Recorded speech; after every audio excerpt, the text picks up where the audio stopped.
안녕하세요. 유상민 목사입니다. 오늘은 날이 잔뜩 찌푸렸습니다.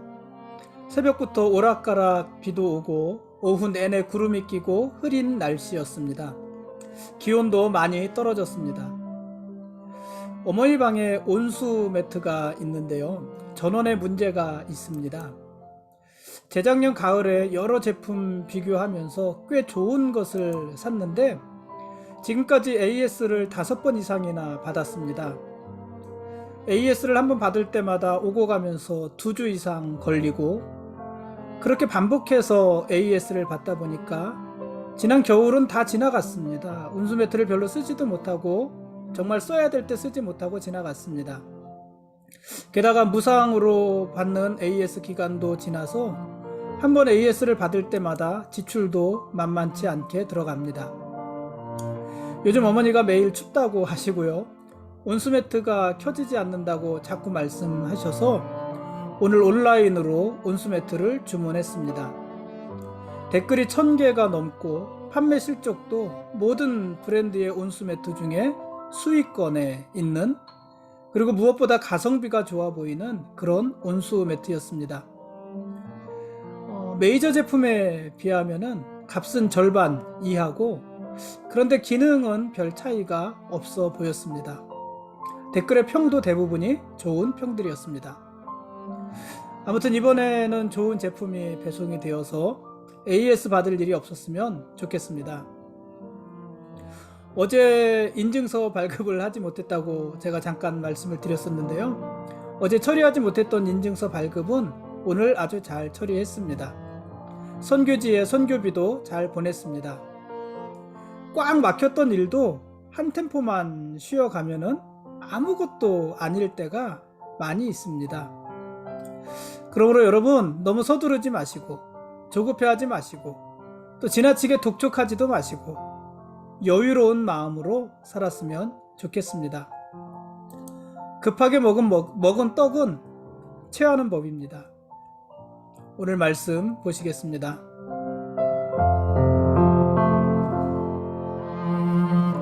오늘 읽을 말씀은 요한복음 16장과 17장 말씀입니다. 예수님은 아버지께로 돌아가실 때가 가까웠음을 아시고 제자들이 실족하지 않도록 그들이 당할 고난을 미리 경고하십니다. 예수님이 제자들에게 미리 고난을 말씀하시는 것은 그들이 고난의 때를 만났을 때, 지금은 말로서 만나고 있지만 진짜로 고난의 때를 만났을 때 예수님의 말씀을 기억나게 하기 위함이다. 16장 4절에서 예수님은 그렇게 말씀하셨습니다.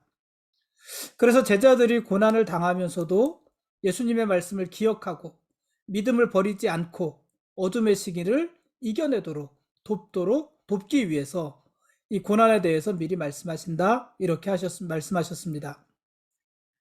예수님은 근심하는 제자들에게 보혜사 성령이 오셔서 세상을 책망하고 그들을 진리로 인도하실 것이라고도 약속하셨습니다.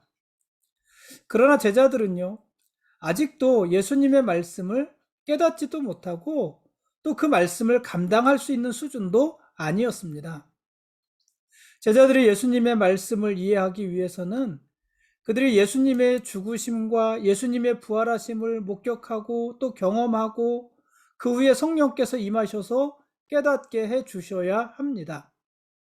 그때 가서야 제자들은 비로소 예수님이 말씀하신 것을 이해할 수도 있고 또 감당할 수도 있게 되는 것입니다.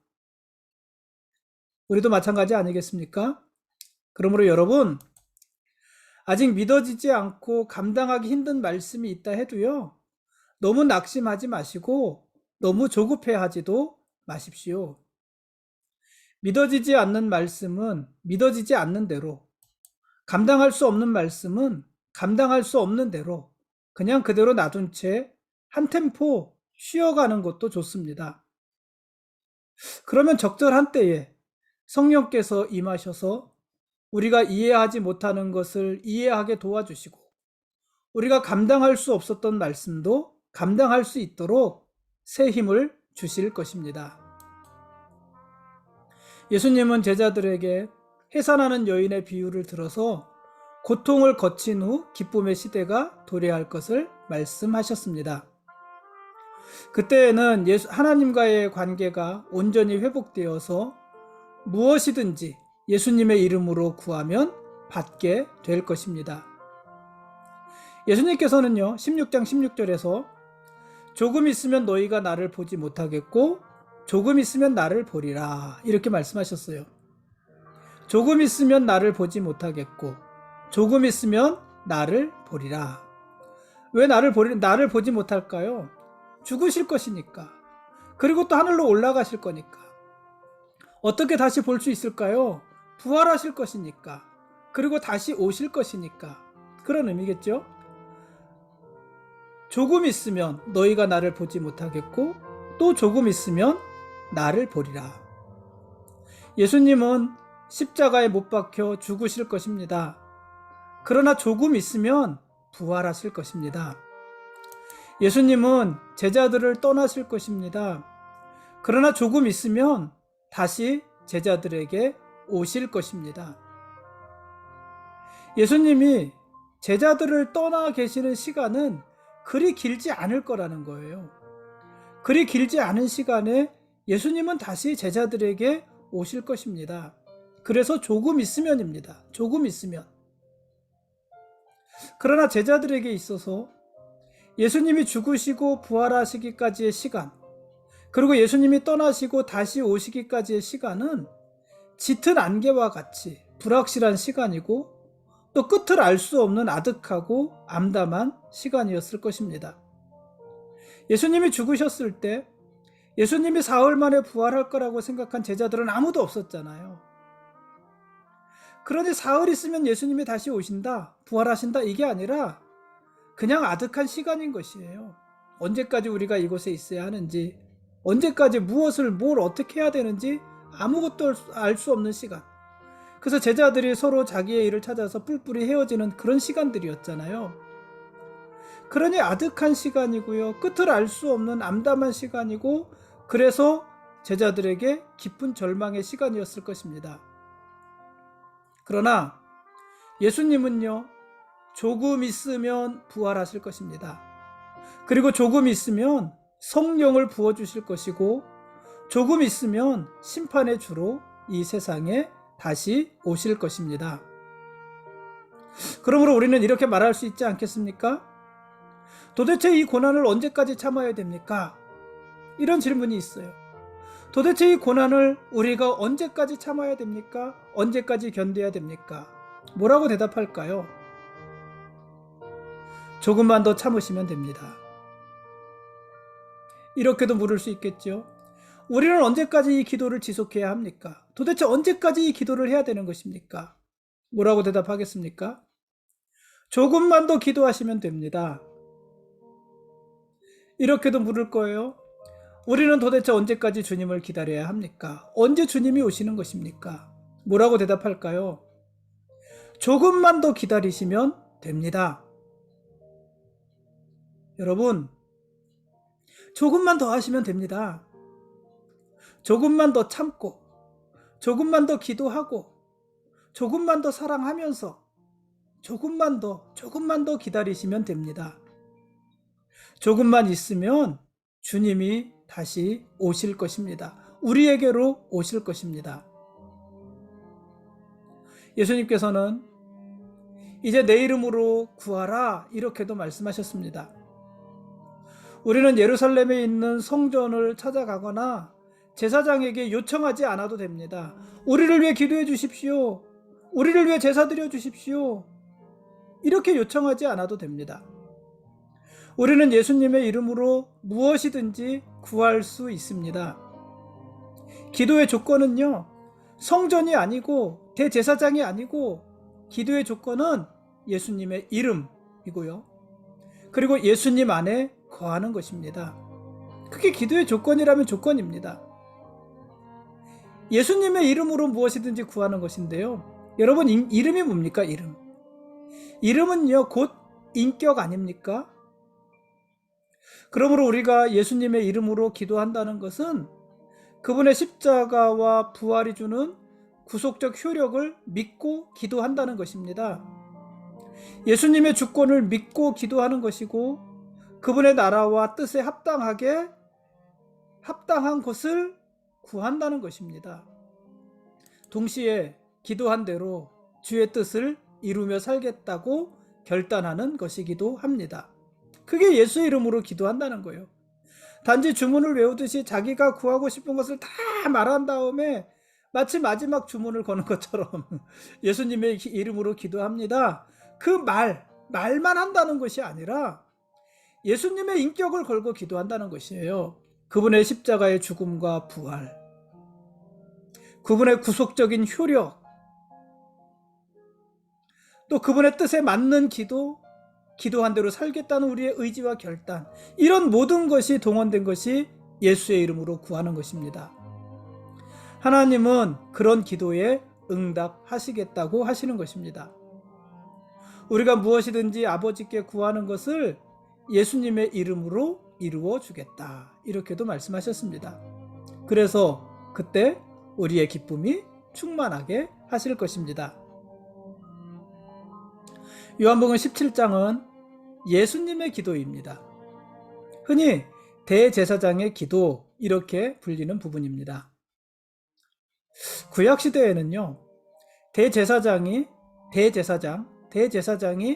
예복을 갖추어 입고 백성들의 죄를 속죄하기 위한 희생의 제물을 가지고 1년에 한 번 지성소에 들어가서 하나님의 이름을 부르며 제사 드렸잖아요. 대제사장이 해야 될 가장 큰 일이었어요. 요한복음 17장은 완전하고 영원하신 대제사장이신 예수님께서 하나님과 사람 사이에서 모든 교회와 모든 성도들을 위해서 기도하고 계시는 장면입니다. 복음서에는요, 예수님이 기도하는 모습이 많이 나오잖아요. 여러분, 예수님이 언제 기도하셨습니까? 예수님은 산상수훈에서 제자들에게 기도를 가르치셨습니다. 우리가 흔히 알고 있는 주기도문입니다. 제자들에게 가르쳐 주신 주님의 기도입니다. 갈릴리를 떠나실 때 찬미의 기도를 들으셨고, 마태복음 11장, 죽은 나사로를 살리실 때도 기도하셨습니다. 요한복음 11장, 겟세마네 동산에서요, 고민하면서 기도하셨고요. 3번이나 기도하셨고요. 마태복음 26장,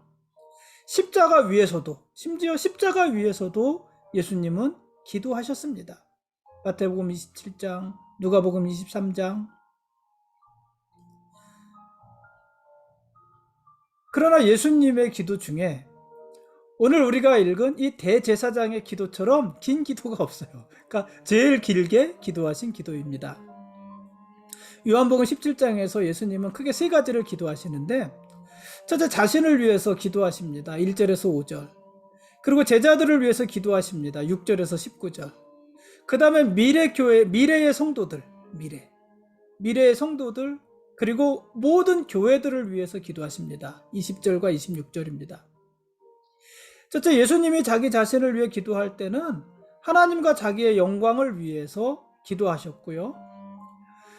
둘째, 예수님께서 제자들을 위해 기도하실 때에는 제자들을 보존하고 성결하게 하기 위해서 기도하셨고, 세 번째, 온 교회를 위해서 기도하실 때에는 그들이 하나 되기 위해서, 그리고 미래의 영광에 참여하기 위해서 예수님이 기도하셨습니다.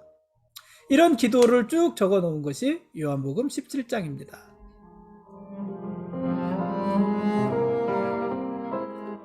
지금까지 요한복음 16장과 17장 말씀에 대한 빌라잡이였습니다. 내일 읽을 말씀은 요한복음 18장과 19장 말씀입니다. 예수님은 장차 믿게 될 성도들, 그리고 교회를 위해서 기도하셨습니다. 17장 20절 21절에서요, 예수님은 이렇게 기도하셨어요. 내가 비옵는 것은 이 사람들만 위함이 아니요 또 그들의 말로 말미암아 나를 믿는 사람들도 위함이니, 아버지요, 아버지께서 내 안에 내가 아버지 안에 있는 것 같이 그들도 다 하나가 되어 우리 안에 있게 하사 세상으로 아버지께서 나를 보내신 것을 믿게 하옵소서. 내가 비옵는 것은, 나 예수가 비옵는 것은 이 사람들만 위함이 아니요. 누구예요? 제자들, 사도들, 제자들. 이 제자들만 위함이 아니요, 또 그들의 말로 말미암아, 이 제자들의 말로 말미암아 나를 믿는 사람들, 나를 믿게 될 사람들도 위함이니, 이런 말이에요. 그러니까 이 사람, 나를 믿게 될 사람들은요, 어떻게 믿게 될 거냐면 내 제자들이 전하는 말을 통해서 믿게 될 사람들인 거예요.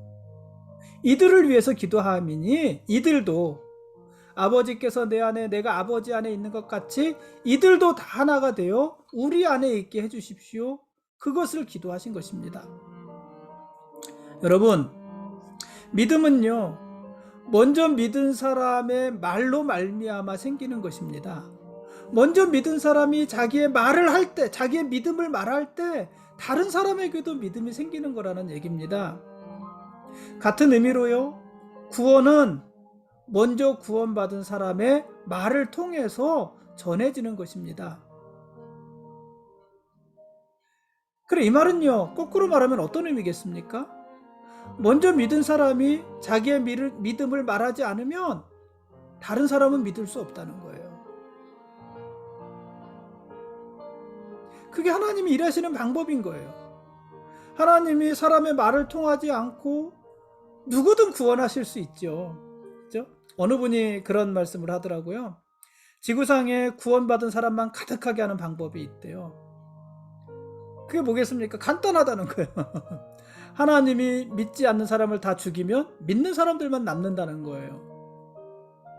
여러분, 하나님이 그것을 못하시겠습니까? 가능하죠. 또 하나님이 강제로 어떤 사람들의 마음을 다 감동시키셔서 모두가 믿게 하실 수도 있지요. 그러나 그것은 하나님의 일하시는 방법이 아니고, 하나님은 아주 미련한 방법, 그래서 성경에도 전도에 미련한 것, 이런 표현이 나오잖아요. 미련한 방법을 동원하시는데 먼저 믿은 자의 말을 통해서 다른 사람이 믿게 하신다는 거예요. 그 말은 먼저 믿은 사람이 말하지 않으면 다른 사람은 못 믿는다는 거잖아요. 하나님이 그들을 강권적으로 믿게 하시는 것이 아니라 못 믿는다는 거예요. 적어도 오늘 말씀은 그렇지 않습니까? 먼저 구원받은 사람이 자기의 구원을 말하지 않으면 다른 사람은 구원받을 수 없다는 것입니다. 우리의 말로 말미암아 예수님 믿는 사람이 생기는 것이고, 우리의 말로 말미암아 구원받는 성도들이 생기는 것입니다. 그리고 그들이 아버지께서 내 안에, 내가 아버지 안에 있는 것 같이 그들도 다 하나가 되어 우리 안에 있게 되는 것, 그렇게 되는 것입니다. 예수님께서는 그것을 위해 기도하셨습니다. 그러므로 여러분, 누군가에게 여러분의 믿음을 말하십시오. 여러분의 구원을 말하십시오. 그리고 그들과 하나가 되십시오. 주님이 우리 안에 계시고 우리가 주님 안에 있는 것 같이 그들도 우리 안에 있어서 우리와 하나 되고 또 주님과 하나 되게 해주십시오. 그게 오늘 우리가 해야 될 일인 것입니다. 오늘 내가 내 믿음을 말하지 않으면, 오늘 내가 나의 구원을 말하지 않으면 다른 사람은 믿지 못하는 것입니다. 다른 사람은 구원받지 못하는 것입니다. 오늘은 여기까지 하겠습니다. 예수님이 우리의 왕이십니다. 그리고 우리는 그분의 거룩한 백성들입니다. 고맙습니다.